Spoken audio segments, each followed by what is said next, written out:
What's up, people? I'm Abby Martin, and this is Breaking the Set. So yesterday, we devoted our entire show to the Oglala Sioux tribe of Pine Ridge Reservation in South Dakota. But it simply wasn't enough.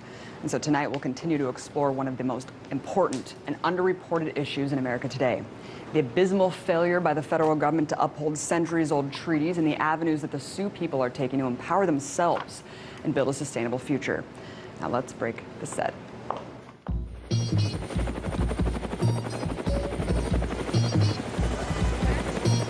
It was a terrible mistake, and we're working very hard to make up for it.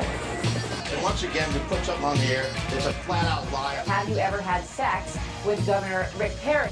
No, wait, do not answer that.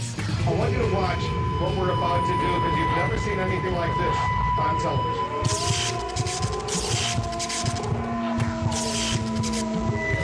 What we need is to question more and to keep it uncensored, real and raw. My simple mission is to change the globe. I'ma do it with this passion and fire with tone. These words are hard hitting, you're watching your neck, but you need to tune in because we're breaking the set. Breaking the set. Breaking the set. The Black Hills of South Dakota contain some of the oldest mountains in the world. It's an area of 5,000 square miles that have been held sacred to the Lakota people for hundreds of years. In 1868, the U.S. government signed the Fort Laramie Treaty, which granted sovereignty to the native residents and prevented outside settlers from ever occupying the land. However, this all changed in 1874. When gold was discovered, miners flooded the area, and in just under a decade, the U.S. government had taken near full control of the Black Hills.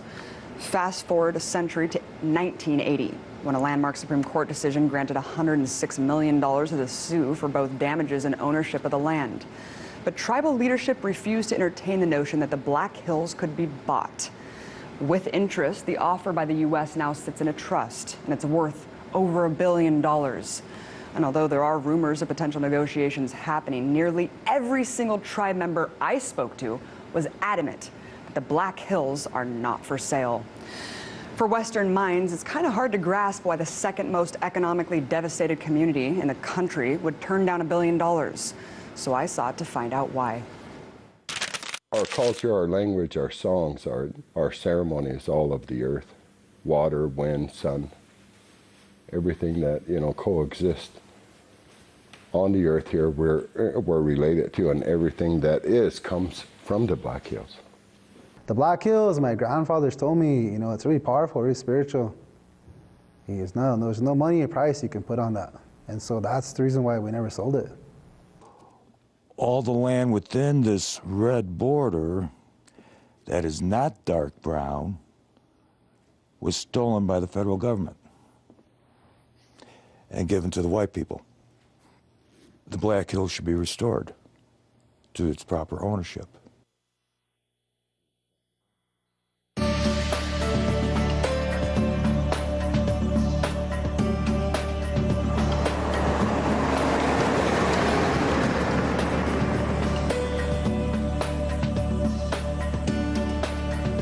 Aside from the forced destruction of a culture and the genocide that took place against the indigenous population of North America, one of the darkest stains that carries over to this day is the blatant violation of over 500 long-standing treaties between the federal government and Native American communities. Every single one of these treaties has either been changed or destroyed over the years, despite the words of Andrew Jackson, who stated, "As long as the grass grows and the water runs, these treaties will never be broken." So to talk about the meaning of these treaties and the historical context to where Pine Ridge finds itself today, I spoke with Floyd Looks for Buffalo Hand, headsman of the Sioux Nation Treaty Council. I first asked him how Christianity has played a role in the evisceration of Native culture.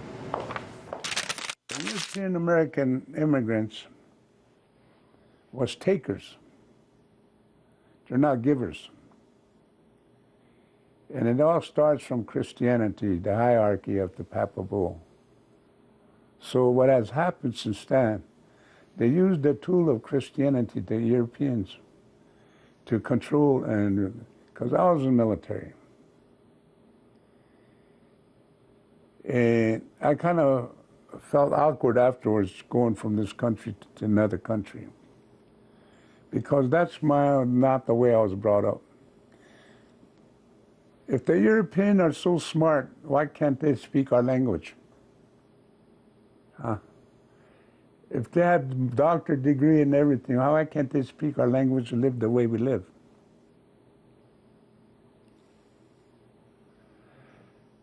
They forget the very important part of their upbringing is the curriculum. They call family tree. Every one of you, your bloodline comes from a different entity from Europe.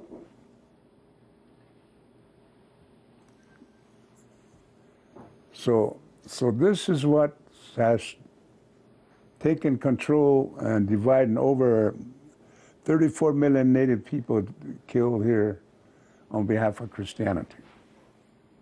You know, the United States government used the native cultural standards to formulate the United States government. Everything that the United States government have done is after the imitating the native people. Even these tires, everything that was made here belonged to native. The plates, the spoons. These are all under our language, which is the treaty. This is under our law, 7 laws we have as treaty. And people need to look behind where they come from. Europeans, I find, don't want to look behind who they are. They really don't want to find out who they are. What do you say to people who say we can't go back to 1492 and the only way to move is forward? We're the treaty. And treaty is you. Mm-hmm. Why do you think you live here free? Huh? Why your ancestors come here and live here? Huh? And y'all gripe about giving a handout to Indian. You should give them billions of dollars because it give you a right to bring up your children, give you a house, place to, you know, rape the country. So it's important. People, the young generation need to know why do the Europeans always violate the treaty and forcing themselves onto destroying Mother Earth, destroying the language, destroying that were rightfully ours. We're not angry. We speak the truth. We're not frustrated. We speak the reality of the European people, develop a curriculum that all Chinaman, black man, red man, white man should stick to their own cultural language instead of forcing themselves out to believe in something that the other nations don't believe in. Afghanistan, Korea, Vietnam, we have no business over there, and we're going to lose. Is there any way to save the earth from ourselves? We believe in the Great Spirit, which we call God. Okay, we all believe in God. And you guys created a book that you can read it yourself, and they'll tell you things that are coming there. But you read between the lines, it tells you how to save yourself. And majority of the people who are Christianity out in the world don't even know between that line. And that's very simple. Very simple. It says, give and you shall receive. That's simple it is. Give of yourself and humble yourself and respect yourself. And never to ask for anything in return. And they'll guide you to the point where you're going to be free. Earlier you were speaking about fighting fire with fire. Can you talk about the conflict between the IRA and the traditional government? Tribal councils enacted by the United States government, so therefore they're only limited. They don't have sovereign authority. They don't have no sovereign protection. Once they raise their hand to the United States government to serve the United States government. Using colonization and assimilation would get the way of thinking of native people into the concept of materialism, you know. So that's where they would need that money. But our native people have been taught to work. Get me? I remember when I went to high school, I had to learn how to weld, mechanic, lay bricks, and a butcher. And the fifth one was create bricks out of the earth. And so when we came out of high school, we had welding, yeah. We had a trade. We can go to work. Why are the Black Hills not for sale? Our belief is that if we ever lose control of that area that we given to pray and protect, self-destruction will be brought on in place of that. Nature has a language. I live by looking out every day and finding out what the weather's going to be tomorrow. You know. And I always prepare myself with the animals because they tell you what's coming also. And on 2016 to 2020 is a big change that they're also in our prophecies. What was prophesized? They call that the seventh fire. He said those that will live, how does it say, the people that have come from afar with their gifts, and those that have brought the gifts do not listen, but still stand with the gift that they brought, which is technology. They in turn will destroy themselves. Floyd, is there anything else that you'd like to say? When you say treaty, just our way of life. Mm-hmm. It's a way of life. Just the way we think, the way we eat, the way we, you know, that it would live a totally, you don't see anything matching, immaculate in here, huh? You go to a European house, boy, everything's got a match, you know, curtains and chairs, and some you can't sit on because you sit down and break it. You know. I don't want to intend to hurt anybody's feelings, but I want them to look within themselves, the heart spirit, and make a decision before it's too late. Because people need to think about the next generation, 7th generation for their children. And at a clip where we are going, there'll be nothing left for those future generations. Thank you very much. It was a pleasure sitting down with you. If you missed part 1 of our coverage of Pine Ridge yesterday, be sure to watch Where Hope Meets Despair.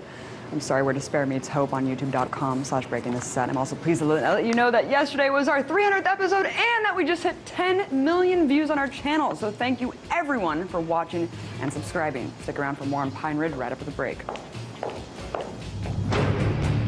I've got a quote for you. Let's make it tea time. Stay away from that story. Let's get this guy elected. Let's smear that guy. Instead of working for the people, politicians and the mainstream media are working for each other. Bribery, staged events, bias, propaganda. I think I'd rather play alone.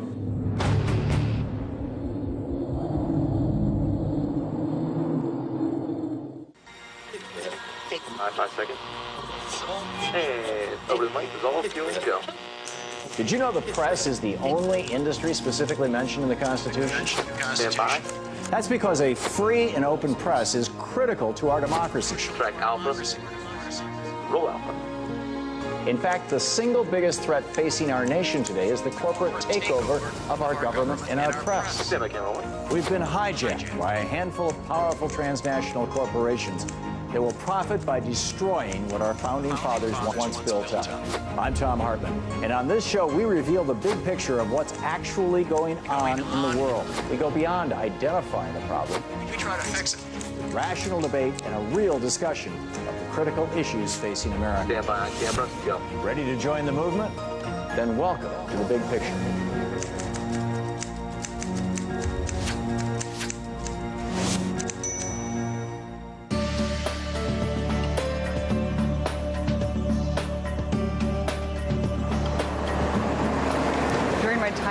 Ridge, I was fortunate enough to stay at a solar-powered lodge in the heart of the reservation.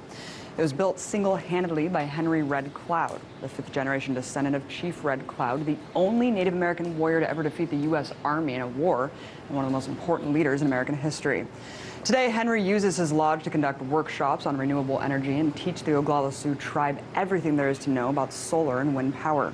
I sat down with Henry to discuss the legacy of his great-great-grandfather and how renewables can help build a sustainable future for the reservation. We grew up learning about Crazy Horse in American history, but not Red Cloud. You're his great-great-grandson. What does the legacy of Red Cloud mean to you? Basically, his whole life, being a warrior, war chief, leader of the people, diplomat, peacemaker. All of that gives me an understanding, direction on what they saw, the, grandfathers back then, which included, Sitting Bull, Bigfoot, Spotted Tail, Red Shirt, a young man afraid of his horses, Red Cloud, and the various ones that was able, fortunate to go out east. And once they returned, they said, people were living on top of each other. And it was no way that a war can continue and be won. So they needed to re-strategize and look to 7 generations on how Lakota, Nakota, Dakota will survive, how they can adapt to this new way. So that's what I'm doing here today, is honoring the old ways and looking towards renewable energy to become, sustainable. Well, why was Red Cloud such an important figure in American history? He was able to, back when they had the gold rush out west out there, they had this trail that they called the Bozeman Trail. And history books, there's, they call it Red Cloud's War. And he and the chiefs that I mentioned, as well as the Arapaho and the Cheyenne, were able to shut the road down, which encompassed 3 forts along the way: Nebraska, Wyoming, and Montana forts, Featherman, Curry, and Bozeman forts. He was able to close the road down, stop the western. Everybody was headed west. Everybody decided, or there was stories of gold, gold nuggets laying everywhere. There was a huge stampede of people, and at that time they were just only protecting and their way of life, their culture, language, hunting the buffalo, and all of this. So he made a huge impact back then with Lakota, Nakota, Dakota, the Arapahos, and the Cheyennes then. What do you see as the biggest threat facing the Oglala Sioux today? We're living, 2 lives here.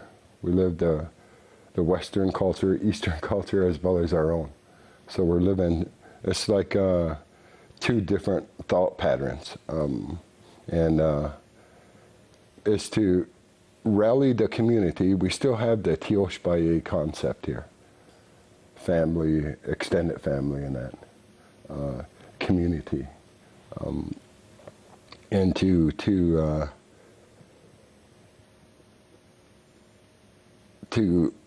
do small things, rally the community, bring the community together, do small things, small projects, and get everybody involved. Because at the grassroots level, people they would like a change. They would like to see a change. Right now we're sitting in a solar-powered lodge that you yourself built with your own hands. What drove you to do this, and what made you devote your life to renewable energy? Thinking of my grandfather's dream, his vision on how to coexist with the non-natives. He said it was like a cup of water. Non-natives are like a cup of water. If the cup should fall over, the water then goes underneath things, around things. It just floods the whole place. Just anything in its path it takes out. And he said that we need to live in balance with this new way in order to survive. We're looking down 7, generations. So in turn, all of these grandfathers, they filled their pipes. They made a sacred pact and prayers and that for the 7th, generation. Here we are. I'm the 5th. My children, my grandchildren, 7, generation. So thinking about the changes that he wanted, not because he was a warrior, war chief, defending the way of life of Lakota, and was able to go out to New York City, Washington D.C. back in the 1900s, and seeing how much people were out there. Okay, this is what we need to do. We need to come back, make some kind of peace agreement, and then we need to look to the 7th generation, Ishakoi. Wichon Chake Ishakoi. So Lakota people can still live in this generations to come. So taking my understanding that he said is take the Lakota. It's a good way of life. And then take the non-native, and there's a few things in there that's good.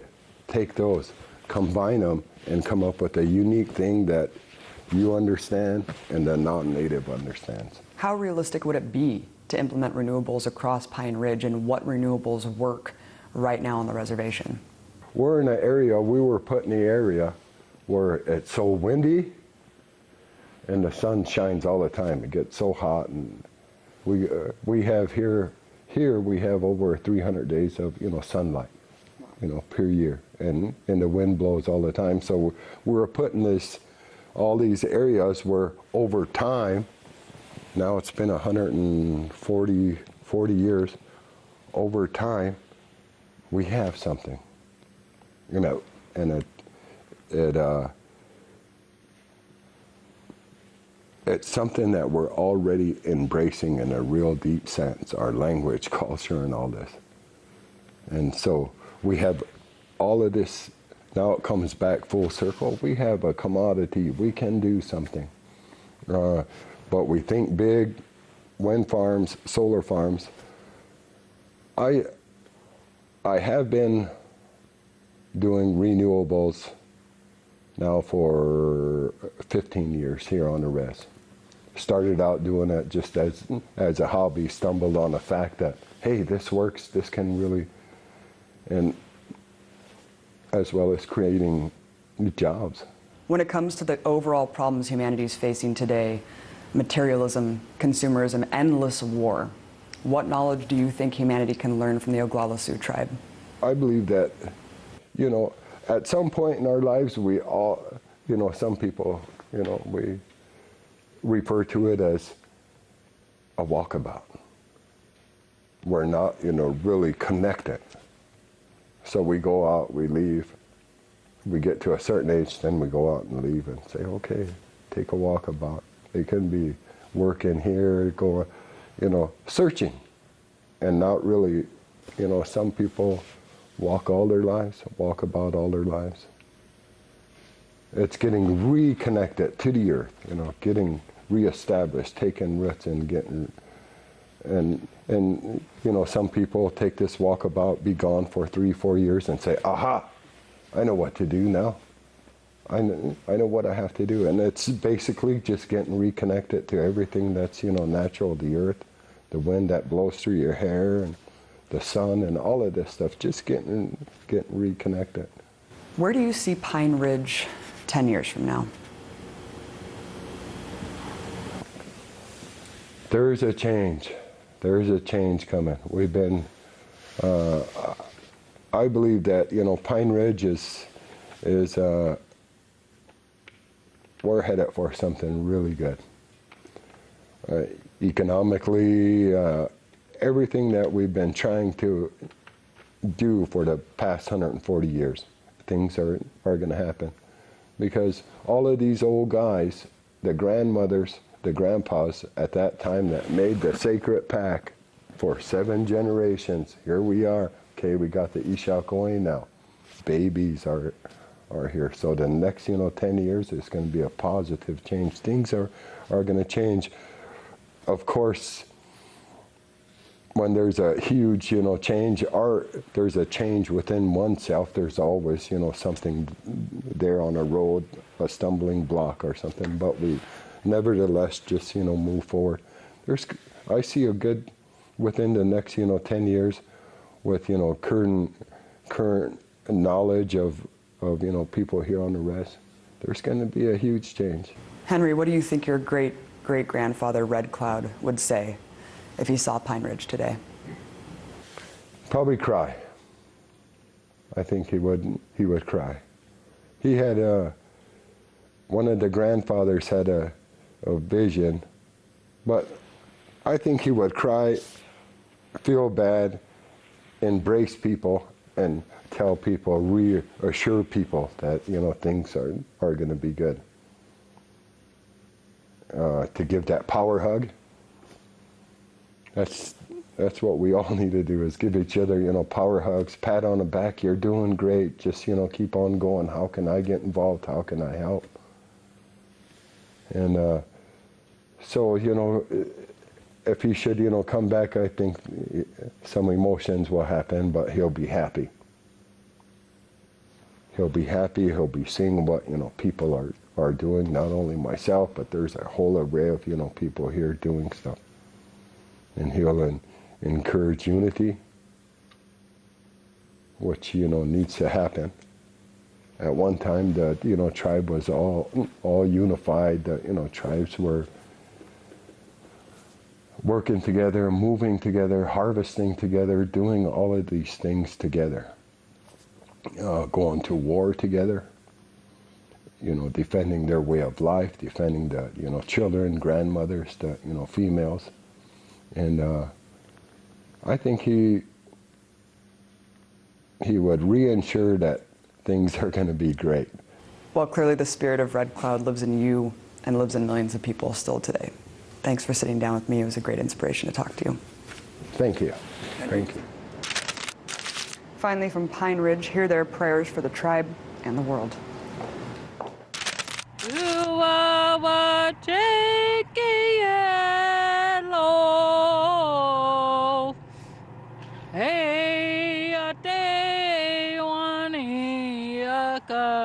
Big